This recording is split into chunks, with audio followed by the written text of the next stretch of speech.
Valendo. Fala, moçada. A gente vai aqui tratar de potencial elétrico. Mas antes eu queria registrar aqui que saudade da sala de aula. Olha só. Primeiro, vamos tratar do conceito de energia potencial. Quem está vendo essa aula já deve ter passado lá na primeira série do ensino médio ou na segunda série sobre o conceito de energia potencial. E aí apareceram lá duas energias potenciais. A potencial gravitacional, que é a energia armazenada em um corpo em função da posição desse corpo no ambiente gravitacional, para calcular mgh, e energia potencial elástica, que é aquela que aparecia geralmente numa molinha, num corpo deformando, que era calculado como kx quadrado, a constante elástica, vezes a deformação ao quadrado, sobre 2. A energia potencial é uma energia armazenada e ela pode ser transformada em energia cinética. Por exemplo, quando um corpo cai, se eu pegar um corpinho aqui, se ele cai, essa energia potencial é transformada em energia cinética, que é a energia de movimento. No caso de uma carga, se eu pegar uma carguinha que está se movimentando, a energia potencial elétrica dela é transformada em energia cinética. E essa energia potencial elétrica vai ser calculada com a constante eletrostática, que no vácuo aproximadamente 9, 10 a nona, vezes a carga fonte, a carga de prova, dividido pela distância. Vejam que essa distância é a distância entre a fonte e a carga de prova. À medida que a distância muda, ela vai diminuindo. A energia potencial vai diminuindo. Palmeira, potencial elétrico é isso? Não. A gente calculou aqui a energia potencial elétrica. O que é uma energia potencial elétrica? É a energia armazenada em uma carga elétrica devido à posição dela em um campo elétrico. Lembrando que no sistema internacional, essa energia é medida, sim, em joules. Vamos entender o potencial elétrico. Por definição, o potencial elétrico indica a quantidade de energia potencial elétrica por unidade de carga. Então, quando eu pego a energia potencial elétrica e divido pela carga de prova, pela carga que está naquela região no campo elétrico, eu tenho o potencial elétrico, cujo símbolo é esse V aqui. Vejam, no sistema internacional, energia é em joule, a carga é em coulomb. O potencial é medido em joule por coulomb, que a gente batiza de volt. Vamos dar uma olhadinha nesse exemplo aqui de uma aplicação dessa fórmula. Olha só. Eu tenho aqui uma carguinha de 2 coulomb que se movimenta tendo uma energia de 440 joules. Bom, o potencial é a energia dividido pela carga. Se eu dividir 440 joules por 2 coulombs, eu tenho quanto? 220 volts. Palmeira, isso aí me é familiar. Exato, quando eu olho para a tomadinha lá, 220 volts, né? A gente chama isso no nosso cotidiano de voltagem, significa que eu tenho 220 joules por cada coulomb que passar ali. Se passarem mais coulombs, mais cargas elétricas, eu teria mais energia. Ok? Segundo exemplo. Agora eu tenho uma carga que se movimenta em uma região. Note que eu falo região porque o potencial elétrico é característica do lugar. Eu tenho uma carga de 5 coulombs se movimentando em uma região de 110 volts. Ela está localizada nessa região.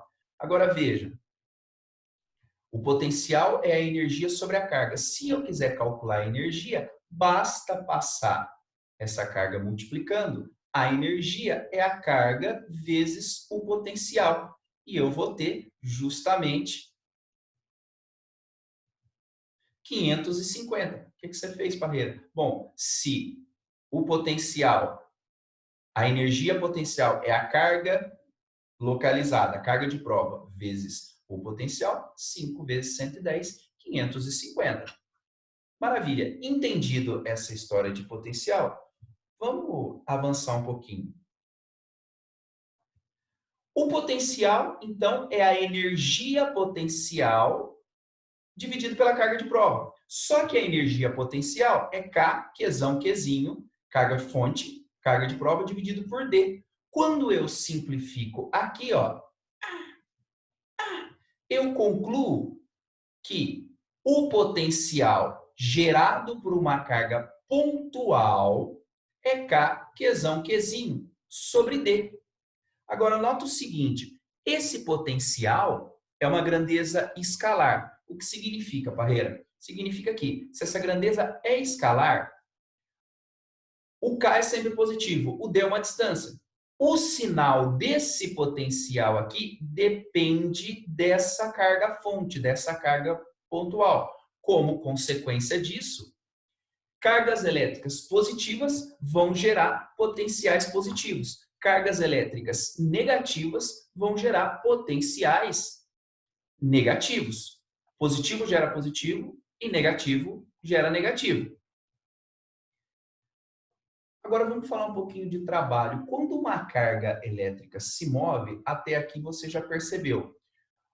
Quando a gente estudava os conceitos vetoriais, a gente viu trabalho e antes disso, a gente viu força elétrica e logo depois a gente viu o campo elétrico. Em força elétrica, a gente viu pela lei de Coulomb que a força elétrica é K, Qzão, Qzinho por uma distância ao quadrado.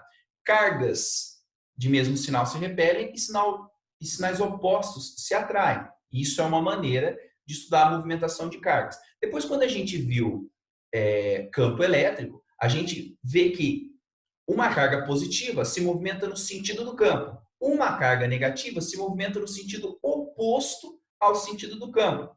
Agora, dá para falar de movimentação de carga, porque se eu tiver uma carga positiva, ela sempre se movimenta para a região de menor potencial. À medida que eu me afasto da fonte, de uma fonte positiva, por exemplo, o potencial vai diminuindo. Uma carga de prova positiva vai sempre espontaneamente para o menor potencial. A carga elétrica negativa vai para o maior potencial. Quando ela se movimenta, eu tenho que a força elétrica está realizando um trabalho sobre essa carga.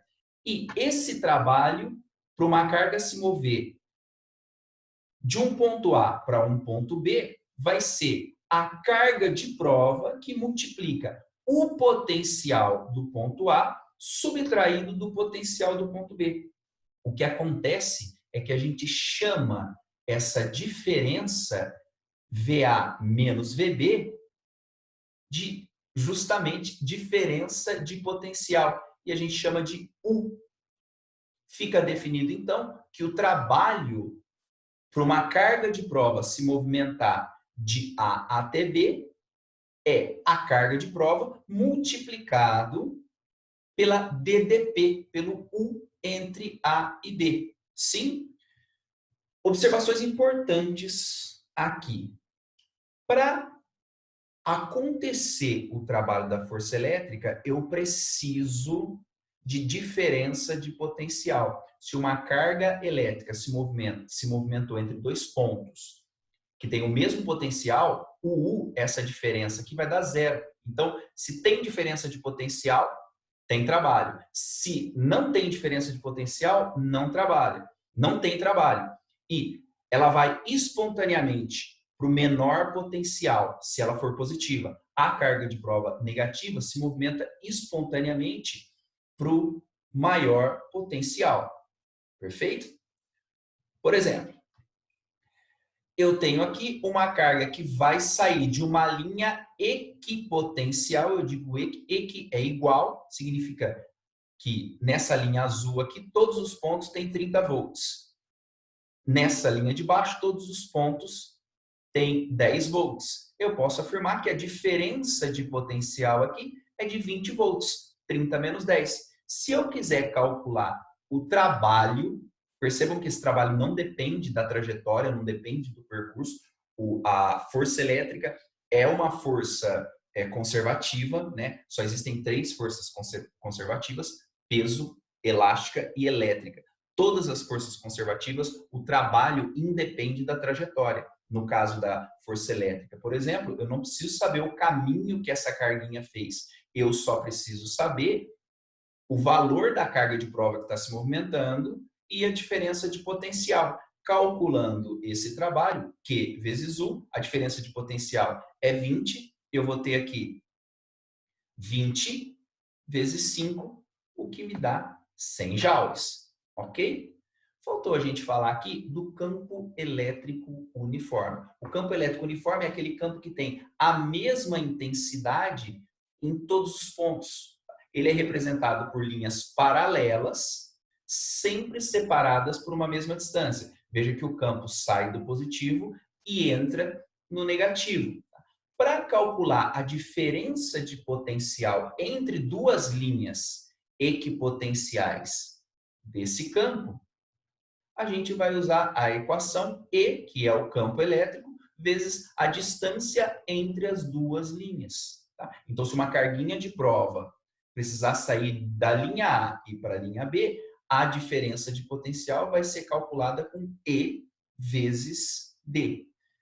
Belezinha, galera? Por hoje é só e parei.